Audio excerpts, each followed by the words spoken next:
Hello tout le monde, j'ai décidé de prendre des jours off pour profiter un petit peu de mon AG. Et du coup, là, aujourd'hui, on va prendre le train, direction Lucerne.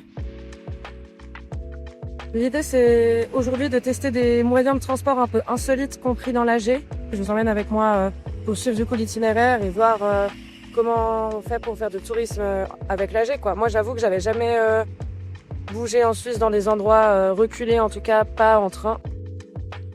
Bon voilà, nouveau jour de congé. Pour ce deuxième jour, là, je pars de mon Airbnb. Du coup, voilà, je me trouve sur un bateau de croisière, ou plutôt un bateau qui nous permet d'aller jusqu'à Witznau. Contente de pouvoir tester un nouveau moyen de transport, le bateau, directement depuis la gare de Lucerne, donc hyper pratique. Là, du coup, j'ai sauté dans un train pour aller au Mont Rigi.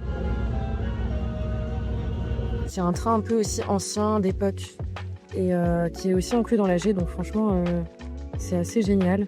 Voilà, je viens d'arriver au Mont Rigi en train. C'est quand même assez dingue de se dire que j'ai pu monter jusqu'à 1700 mètres en transport public, en toute simplicité. Franchement, c'est incroyable. Mon objectif, c'était de rejoindre Bâle d'ici la fin de la journée. Je vais passer vraiment par des endroits que je ne connais pas.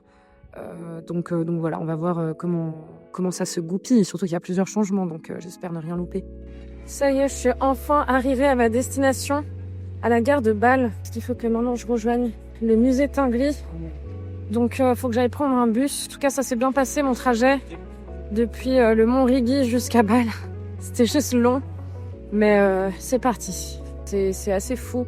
La variété de transport et tout ce qui est inclus et jusqu'où on peut aller en fait. Je ferai le petit calcul du nombre d'heures que j'ai passé dans le train ou de kilomètres que j'ai fait, mais c'est assez dingue.